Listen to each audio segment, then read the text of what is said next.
enjoying myself. Oh, it is new.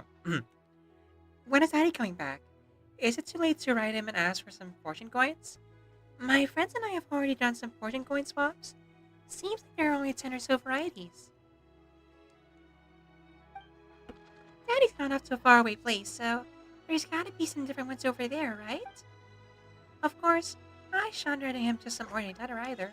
It's gotta be a gift. Uh, um, what do you call it again? Anyway, it'll be a letter full of words and blessings.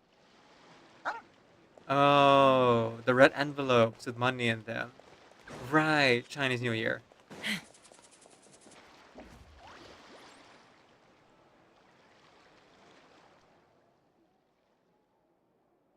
Here it is. This is a game for the street fair, where you duel with rattan figures. It's called Immortal Combat. There are 8 rattan figures in total, and thanks to some ingenious design work, they can move on their own. Madame Lan took inspiration from the legend of the 8 Adepts. Astonishing, isn't it? Sounds amazing! But what are the 8 adepts? Are they like adepti? Probably. They're not actual Adepti. But 8 legendary people said to have had Adeptus-like abilities, which earned them a title that 8 which earned the title of the Adepts. Wow, Paimon's never heard that story before. Yeah, me neither, Paimon, and I frequently read and look at the flavor text a lot. They were only around for a short time, and it was 2 or 3,000 years ago, so their stories aren't nearly as well known as those of the actual Adepti. Oh wow, okay, so they just want us here not to build this up beforehand. I see how it is. Well, I guess 4 years of writing maybe tapped out of stories eventually. Also, did you notice this year's Mingxiao lantern when you arrived in the harbor? Shaped like a huge tree, right? Mm-hmm. Yes. It's said that during the Archon War period, there was a divine mountain leeway with a giant painted summit, a tree who is also a god, named Tao Do. Oh, I think I heard that one from a storyteller once. The sanctification of Tao Du. So Tao Du is the giant tree? And this tree is also a god? Correct. But back then, people thought that behind Tao Do was the realm of the dead, and if you committed grave sins in life, your soul would be unable to pass beyond that tree in the afterlife. Even today, in my hometown, people still say things like, "You'll never cross Mount Taudu when you die." It's very insulting, though, so don't go around repeating it.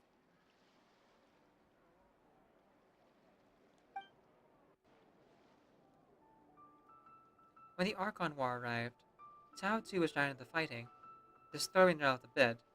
The boundary between life and death became blurred, and death began to encroach on the realm of the living. Oh no! And then what? That's where the sanctification of Tao Du comes in. The 8 adepts rose up to solve the crisis and laid down a great magic array to purify Tao Du. Hmm.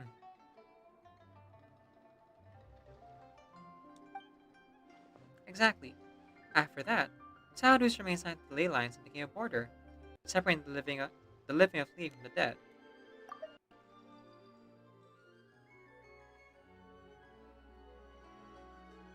Oh yeah, she died. Oh, and that was a tree in Hu Tao's story quest. Interesting. Wait! The border? The border between life and death? That's where it comes from? I feel like... Ow, that kind of goes against the shade we learned about, the Lord of Death, for Novit. But I guess it's more just like the creation of the border rather than actual life and death. So the legends say, but who knows if it's true? Well, no, in this game, there is no wasted foreshadowing, so it probably is. Those 8 adepts must be super powerful if they could purify a god. Are we sure they weren't just adepti?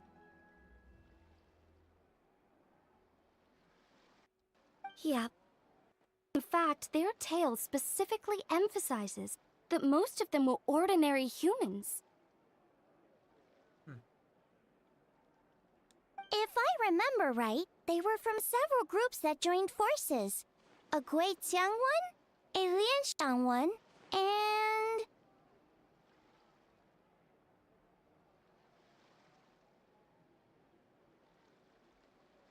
Right! The 3 hermits of Guizhang, the 2 sages of Lianshan, and the 3 beasts of Taodu. Collectively, the 8 adepts. The mainstream narrative holds that the Guizhang hermits and the Lianshan sages were human.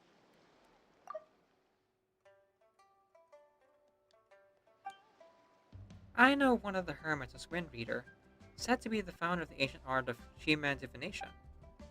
If I'm not mistaken, he hailed from the 12 tribes Shan Yu Vale.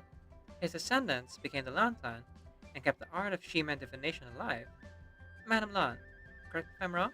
That's certainly what the clan genealogies claim, although my personal knowledge of Chiman divination is very patchy. The second hermit's story is somewhat more amusing. He mastered the art of fishing with a rod and line and became known to the people as the Yunlai Angler. You may have heard of Yunlai swordsmanship, the style I trained in. Both that style and its more ancient variant have their origins in the Yunlai Angler's rod wielding techniques. Oh, this is the fishing event, right? Seriously? Did Shinsho tell you that? Because it sounds like something right out of a martial arts novel. So, what about the third hermit? That would be the Wu Wang kid, also known as Old Man Wu Wang. The story goes that he always found himself in child form. As a hermit, his expertise lay with Qi Huang sigils, which he used to catch demons, heal disease, and protect lives from the encroaching presence of death. The Wangsheng funeral parlor should be best acquainted with the story, since their founders were said to have studied under the Wu Wang kid. They were just ordinary people like you and me, but when faced with mounting disasters, they used what strength they had to guard the board between life and death. Fortunately, they were aided by their knowledge of secret art, which the funeral parlor still passes to this day. So it's true? The Wangsheng funeral parlor really does have a secret art? That makes sense. I heard from Hu Tao that she has a flaming staff handed down by her forebears. Apparently it has special powers used for cleansing rituals. The staff coma? But it could just be another one of her tall tales. Oh, you probably haven't met Hu Tao yet, have you? She's the director at the funeral parlor. I've never had the pleasure, but I've certainly heard of Director Hu Tao. Okay, well these Guizhang hermits sound pretty legit. How about the 2 sages and the 3 beasts? What's their story? One was Sage Hu, a master of gourd crafts, and the other was Sage Yan, an expert in bronze mirrors. Very little information survives in these two. All we know is that they practiced the secret art of Lianshan, earning the title of the 2 sages of Lianshan. I heard there's a hidden palace deep in the mountains south of the Stone Gate. Traditionally, that's believed to be where they retreated for cultivation.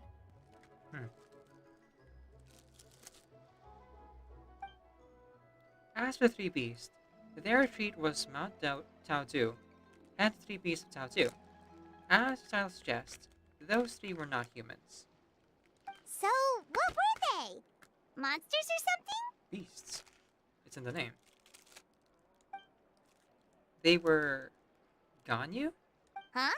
All 3 of them? Happy Lantern, everyone! Oh no! Not Ganyu too! A pain.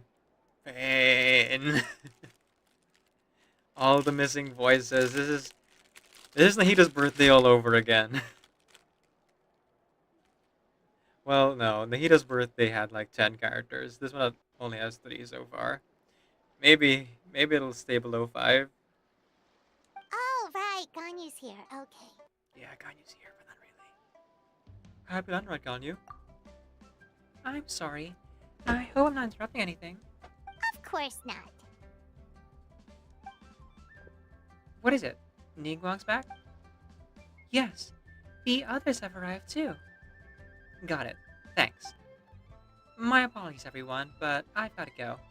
Ganyu and I have some important work to attend to. Aw, what? Not you too? Seems like everyone's busy with work. Yep. That's just reality, Paimon. Welcome to the real world. You know what it's like. The festival season is upon us, so it's all systems go at the Ministry of Civil Affairs. Don't worry, everything's fine. Yes, you should focus on enjoying everything that the street fair has to offer. And if you find anything not to your satisfaction, we'll welcome your feedback. Oh yeah. Everyone gets to enjoy the holiday. Except workers who work on the holiday. Bye for now, everyone.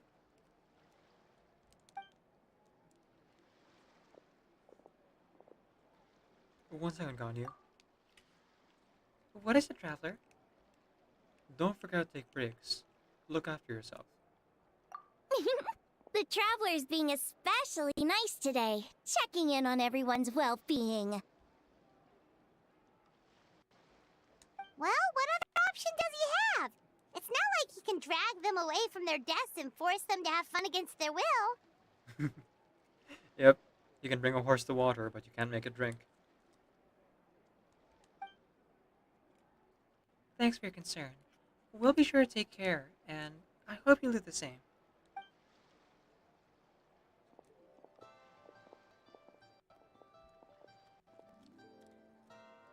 Okay. I actually have something I need to do as well. So I should get to the Wangshang funeral parlor. No! You were the only other voice character! I was hoping for more cutscenes I could eat. Okay, fine.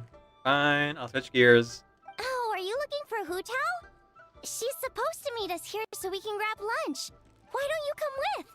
If you don't mind the extra company, of course. Not at all. I'd love to. What a nice surprise. Perfect!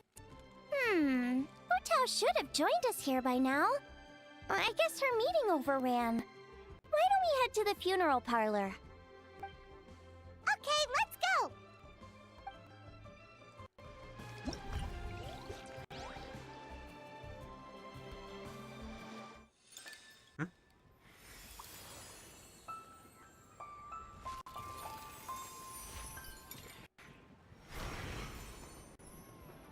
Ooh.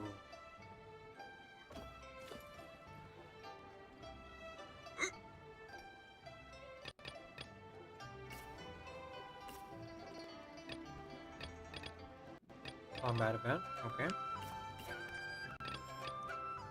Gift envelopes.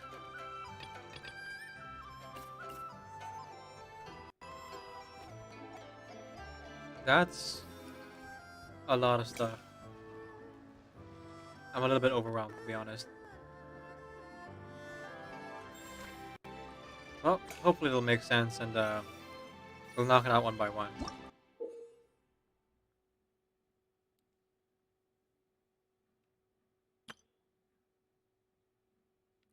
Oh, they're toys.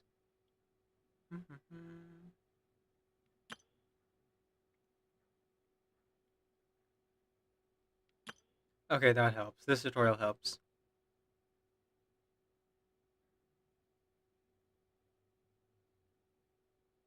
Ooh. Alright. So some built-in puzzles over here. I believe I saw one of them. Around here? What are all these more? Oh. That showed me the tutorial as it happened organically. For? They're huge! And so shiny! I'd appreciate it in Lady Yuhong said they're fortune coins. Go on, give them him a rub. It'll bring you good luck. I would have appreciated if they didn't interrupt Paimon with tutorial, but it's fine.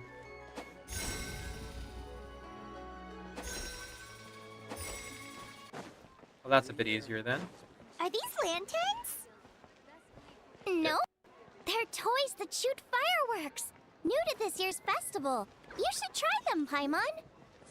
Really wish they would not force my camera to look at it, but it's fine. There we go. Look! There are fireworks for each of these 4 designs, too. Aw. That was very sweet. Alright. Adventure I guess I'll get to that later then. Seems there's a lot to do, but there's also a lot to do that doesn't require voice acting. Earlier, just at the funeral parlor. So in other words, Exactly. Since this has come at such a festive time, I'd rather keep things low-key to avoid disturbing the celebrations. Butler Anne, you like to go without the drums? Understood. What about the paper effigies for burning? We can do mansions, chariots, boats, or sedan chairs. Sure, but let's stick with something small. His lordship has never been a fan of ostentation.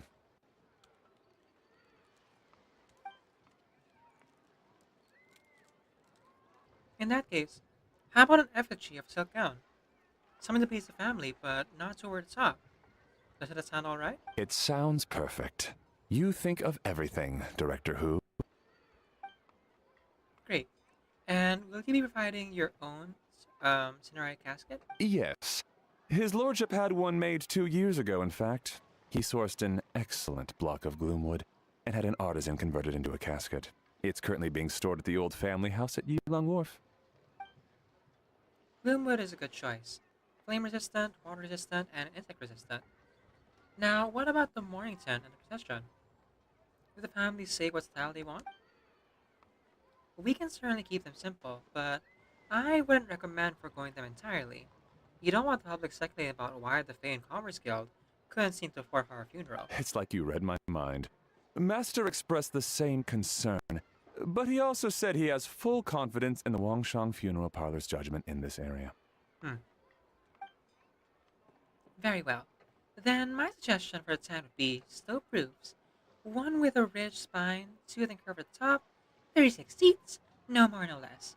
And all with fresh silk covers, but not just any silk, and they should be decorated with the Feyun symbols. At the front, we want a moon gate, a grand receptor armchair, and bamboo railings. Sufficiently grand, but tasteful and measured. Would this be suitable, Butler Anne? That sounds ideal. Oh, and we should put some rugs down. Make them tortoiseshell. His lordship is very fond of that color. That can be arranged. How about the procession? Master requested no music procession, but 16 pallbearers. Nothing flashy. Plain clothes will do, as long as they're smart and all dressed the same. And the carriage? Open sedan chair, please, with 4 pairs of white plaques and 20 pairs of red plaques. Huh, that's a big one. Any ceremony weaponry and such? Yes, 2 sets of gold weaponry and 2 sets of soul banners, 4 items per set.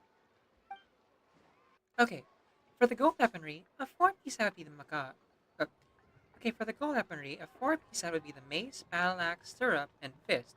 So, 2 of each of those. And then we could do 2 clear pads banners, plus 2 each for the flying tiger, flying carp, and the flying turtle banners. That will do nicely. Alright, last thing. How about the hanging banner and the port pavilion? For the hanging banner, we want an octagonal tube with 8 tassels per corner and a dome of red gauze covering the top. As for the portrait pavilion, we're looking to do 1 incense pavilion with 2 spare rooms. One is a changing room, the other is a display room, and we'd like a plain white cover over the whole thing. Did you want them embroidered? Ah, I knew I missed something. The family neglected to consider that in their sorrow, but it's a minor detail. What would your suggestion be?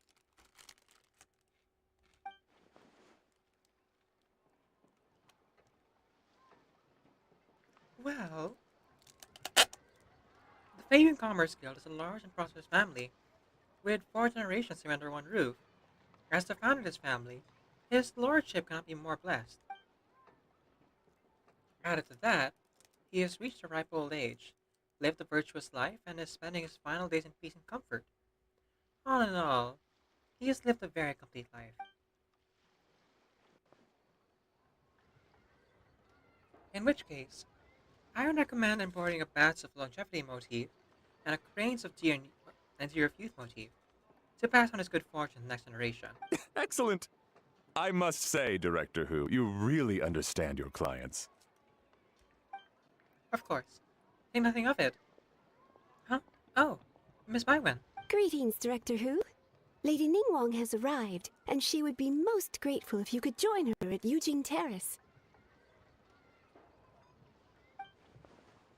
Wow, that was quick. Alright, I'll head over there in 2 ticks. Butler Anne, my sincere apologies, but I'm afraid I have another meeting to get to. Of course. I've taken plenty of your time already. Don't let me keep you.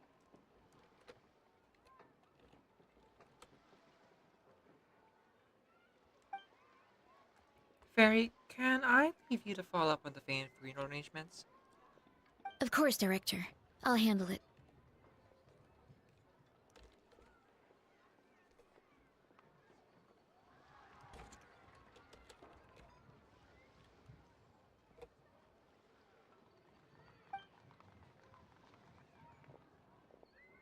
The Who family is truly blessed. It seems their directors go from strength to strength with each generation. I agree. She was born for the job. Ah, yes, Madam Undertaker. I didn't get the chance to discuss payment with the director. There's no rush. I gathered from your conversation that the situation is still unfolding. This was just an initial meeting, so that we can make advanced preparations, yes? That's right. Master asked me to come a few days ahead of time so that things aren't rushed at the last minute. On that note, please do keep everything strictly confidential for now. No public announcements. Of course. You have my word. Thanks. Could I trouble you for a pro forma invoice? Easier for the family to review that way. I'll get that to you in due course. Oh, hello. Can I help you? Hey, Fairy! We're looking for Hu Tao. Is she here? You just missed her, unfortunately. She's attending a meeting elsewhere. Oh. Any idea when she'll be back? She didn't say, but she only left a moment ago. She could be some time. If it's anything urgent, I'd be happy to take a message for you and I'll relay it to her as soon as she returns. Oh, no, it's nothing urgent. If you'd prefer to speak with her directly, you can always wait till she's free. Well, this sucks. Paimon thought Hu Tao would be done with work by now. Eh? I Back guess at the she's bag. got more on her plate than we realized. Well, there's not much point in hanging around here. Why don't we go eat and come back later? Paimon is getting a little hungry. But shouldn't we wait for Hu Tao? It sounded like she's gonna be a while. Besides, I can always fire up the stove again when she's back. Okay, sounds good. Madam Lan, you must be getting hungry too, right? You should come with us. Madam Lan? Oh, sorry. I spaced out. Whatever works for you. Alright, Fairy, we'll head off then. Can you let Hu Tao know where we are when she gets back? Sure. Take care, everyone.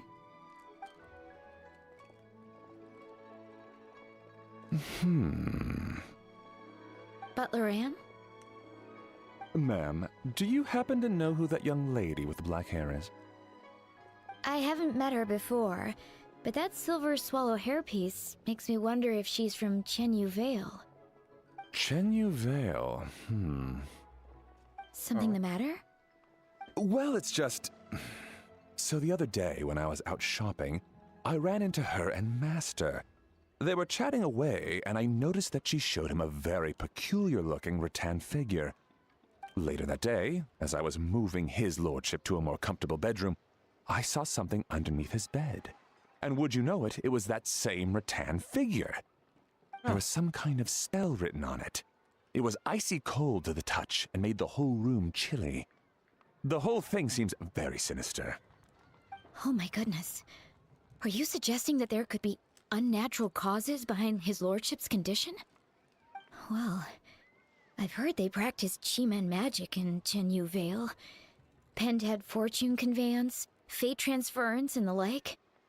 The last thing I want to do is start suspecting anyone, but with his lordship bedridden and Master urging me to start discussing funeral arrangements, I can't help but think. Sorry. Look at me rambling away. I'm sure I'm just being paranoid.